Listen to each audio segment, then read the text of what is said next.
আসসালামু আলাইকুম দর্শক, ওয়াসি বলছিলাম পিনাকল কনসালটেন্সি গ্রুপ থেকে। আজকে আমরা চলে এসেছি আমাদের আরেকজন স্টুডেন্টকে নিয়ে। আমরা তার রিসেন্ট ইউকে ভিসা সাকসেসের স্টোরি সম্পর্কে শুনবো।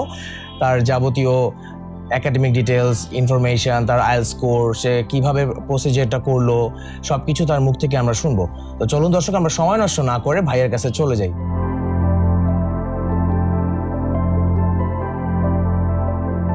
ভাইয়া কেমন আছেন? আলহামদুলিল্লাহ। আচ্ছা, সো ভাইয়া ফার্স্টে যেটা আস্ক করতে চাচ্ছি সেটা হচ্ছে যে it's too tough to decide a specific destination. So এত ডেস্টিনেশন থাকতে ইউকে কিভাবে চুজ করলেন অ্যান্ড কেন? ইউকে অ্যাকচুয়ালি চুজ করেছি কারণ হচ্ছে ইউকের educational quality one of the best ওয়ার্ল্ডের মধ্যে। ডেফিনেটলি। আর হচ্ছে আমি যে ইউনিভার্সিটিটা চুজ করেছি ওইটার মধ্যে প্রি মাস্টার্স কোর্সের ওইরকম ভেজালগুলো নাই। আমি ডিরেক্ট মাস্টার্সে চান্স পেয়েছি, আর 1 বছরের মাস্টার্স আর 2 বছরের ওয়ার্ক পারমিট। দ্যাটস ওয়াই এই নানান ফ্যাসিলিটিস, ইংলিশ স্পিকিং কান্ট্রি, সব কিছু দেখে ইউকে চুজ করা। আচ্ছা আচ্ছা, তো আপনি কোন ইউনিভার্সিটি অ্যান্ড নেক্সট কোন ইনটেকের জন্য যাচ্ছেন? আমি university of Huddersfield, London campus, ওইটাই ইনটেক নিয়েছি, MSc in international business. MSc in international business. International বিজনেসটা কি আপনার আগে থেকে আপনার প্রিফারেন্স ছিল, নাকি পরে আপনি গিয়ে দেখলেন যে এটাই অ্যাভেলেবল? আমার বিবিএ তে মেজর হচ্ছে এইচআরএম অ্যান্ড মার্কেটিং। জি জি। তো অ্যাকাউন্টিং অ্যান্ড ফিন্যান্সের দিকটা আমি ওইদিকে এত বেশি গভীর মনোযোগ দেই না। তো আচ্ছা আচ্ছা, মার্কেটিং আর এইচআর এর সাথে ইন্টারন্যাশনাল বিজনেস অনেক কিছু রিলেটেড। তো আমি এই সাবজেক্টটা দেখলাম, ওদের মডিউলস গুলো দেখলাম, 6টা সাবজেক্ট আছে, আর ওদের কিভাবে ইভালুয়েশন করা হয় কোর্সগুলো, ওইগুলোও দেখলাম। তো এগুলো ভালো লাগলো। আচ্ছা আচ্ছা, মনে হলো যে মার্কেটে অপরচুনিটি ক্রিয়েট করবে ওই কোর্সগুলো করলে। আচ্ছা আচ্ছা, তো আপনি হচ্ছে ইন্টারন্যাশনাল বিজনেসের জন্য যাচ্ছেন তাহলে। ওকে, সো এই কোর্সটা আপনার এটা কত দিনের কোর্স? এটা bachelor degree, master's degree, sorry. জি, আপনি তো মাস্টার্সের জন্য যাচ্ছেন। সো এটা কত দিনের ডিগ্রি? 1 বছরের জন্য। Okay, so what's your plan after that? After that master's করার পর যদি ঠিকঠাক মতো ফার্স্ট ক্লাস নিয়ে আল্লাহ যদি বাঁচায় রাখে বের হই, তাহলে 2 বছর ওয়ার্ক পারমিট আছে, কোনো একটা ভালো কোম্পানিতে জব পেলে জব করলাম। তারপরে যদি পড়াশোনার দেখে আরো টেন্ডেন্সি থাকে, পিএইচডি যদি পসিবল হয়, আল্লাহ রাখে, you gonna get a great future ইনশাআল্লাহ। ভাইয়া আপনার একাডেমিক হিস্টরি সম্পর্কে একটু বলবেন।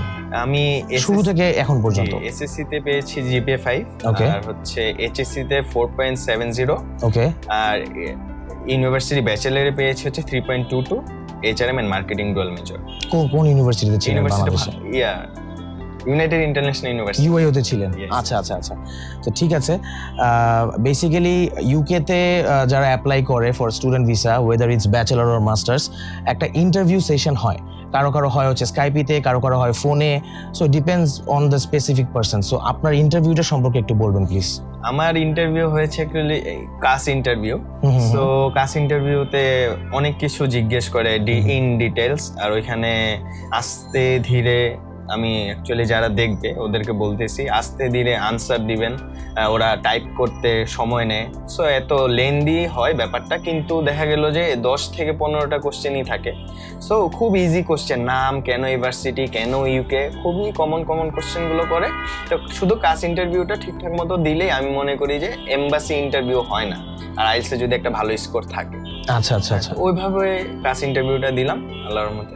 আচ্ছা, আপনি কি বলতে পারবেন যে বেসিক্যালি অবশ্যই আপনার জুনিয়রদের জন্য বা আপনার ব্যাচমেটদের জন্য যারা নেক্সট ইনটেকে অ্যাপ্লাই করতে চাচ্ছে বা হয়তো বা নেক্সট ইয়ারে অ্যাপ্লাই করতে চাচ্ছে, যে কি কারণে কি ভুল বেসিক্যালি করতে পারে স্টুডেন্টরা during an interview? First of all আমি বলতে পারবো যে নিজের যে ইউনিভার্সিটিতে অ্যাপ্লাই করতেছে ওইটার সম্পর্কে কম জানা, যেই সাবজেক্টটা চুজ করেছে ওইটার মডিউলসের ব্যাপারটা কম জানা, ইউনিভার্সিটি কি ফ্যাসিলিটিস দিচ্ছে স্টুডেন্টকে ওই ব্যাপারগুলা না জানা, এই 3টা ভুল সাধারণত করে। এছাড়া মানুষজন তো কান্ট্রি, অস্ট্রেলিয়া, ইউকে, এগুলো তো চুজ করে কে ভালো ফ্যাসিলিটিস, কেমন রিজিয়ন, কালচার কেমন, ওইগুলো দেখেই তো চুজ করে। তো বাদবাকি কিছু জিনিস স্কিপ হয়ে যায়, মানে ওগুলো হচ্ছে মাইনর। হ্যাঁ মাইনর, কিন্তু ভার্সিটি যখন কাস্ট ইন্টারভিউ নেবে, ভার্সিটির ব্যাপার জানতেই হবে A to Z, ওইটা মাস্ট। ওইটা। সো দর্শক বুঝতেই পারছেন, ডিউরিং দ্য ইন্টারভিউ মেজর কিছু ব্যাপার আছে যেগুলোর ব্যাপারে আপনাকে অবশ্যই অবগত থাকতে হবে। অ্যান্ড সেটার মধ্যে আমাদের ভাইয়া বললেন যে কোন ইউনিভার্সিটিতে আপনি অ্যাপ্লাই করছেন, কোন ইনস্টিটিউশনে আপনি অ্যাপ্লাই করছেন, অ্যান্ড কোন সাবজেক্টে আপনি অ্যাপ্লাই করছেন, অ্যান্ড কেন করছেন, সেই ব্যাপারটা অবশ্যই আপনার মাথায় থাকতে হবে, তাই নয় কি? জি জি। ওকে, সো ভাইয়া আমাদের স্টুডেন্ট এন্ড দর্শকদের জন্য আপনার ভিসাটা যদি একটু শো করতেন।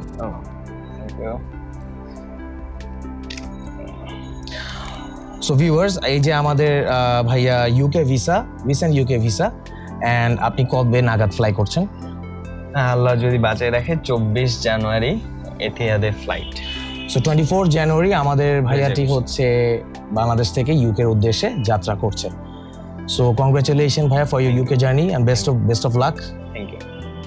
সো ভিউয়ার্স, আমাদের ভিডিওটি যদি ইনফরমেটিভ হয়ে থাকে, যদি হেল্পফুল হয়ে থাকে, আমাদের সাবস্ক্রাইব বাটনটি ক্লিক করবেন, এবং যদি আমাদের সাথে কানেক্টেড থাকতে চান আমাদের ফেসবুকে আমাদেরকে কন্ট্যাক্ট করতে পারেন।